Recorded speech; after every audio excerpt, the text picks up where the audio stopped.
Il est curieux de remarquer dans le livre des Juges que Dieu envoya un mauvais esprit entre Abimelech et les chefs de Sichem, Juges chapitre 9 verset 23, de sorte que les chefs de Sichem furent infidèles à Abimelech, ce qui eut pour résultat son jugement et sa mort.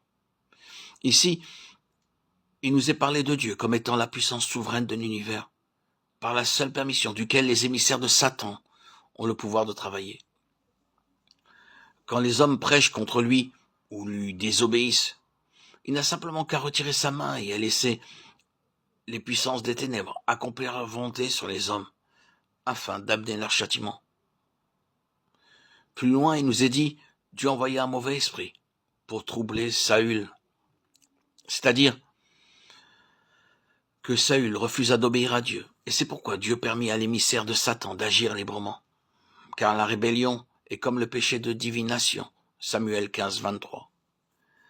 Mais la désobéissance et le péché ne sont pas toujours les causes pour lesquelles Dieu permet ces attaques de l'ennemi. Quand Dieu permit à Satan d'attaquer Job, c'était afin de prouver aux principautés et aux puissances du royaume céleste l'intégrité et la loyauté de son serviteur à son égard. Dieu mit une limite à l'action de Satan, comme il le fait toujours.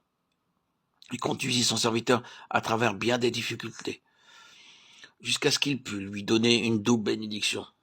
Nous voyons encore que Dieu permit à un esprit malin d'inciter David à faire le dénombrement d'Israël, mais il n'aurait pas dû se laisser séduire s'il avait écouté les protestations de son serviteur Joab. Par ce fait, il nous est montré que le refus d'écouter d'un cœur docile les conseils d'autrui ouvrit la porte à l'ennemi et amena de fait le châtiment. À Pierre encore, le Seigneur dit « Satan a demandé à vous cribler comme on crible le blé. » Pierre n'avait pas encore renié son maître, mais il y avait en lui, à l'état latent, un terrain caché de confiance en lui-même, dont l'ennemi pouvait se servir. Et sans cette attaque de Satan qui mit en lumière ce terrain, il n'aurait pas été apte au service de Dieu, malgré la Pentecôte. Pierre était loyal au Christ, et il n'avait pas conscience de pouvoir aller jusqu'à jurer, jusqu'à blasphémer, jusqu'à renier son maître, après ces années de communion avec lui. Paul aussi fut attaqué par un ange de Satan, un esprit malin, à qui il était permis de le souffleter, de façon à ce qu'il ne se glorifiât pas. Il était très exalté lorsqu'il entreprit son voyage à Damas, et ce défaut de son caractère eut besoin d'être combattu jusqu'à la fin de ses jours. Pierre et Paul étaient tous deux apôtres du Christ. Et cependant, Dieu permit à Satan de les attaquer.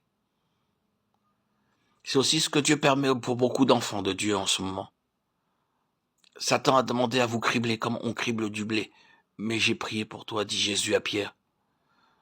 Ce criblage se fait très fréquemment par des attaques de l'ennemi sur un point de notre être dont nous ne sommes pas conscients.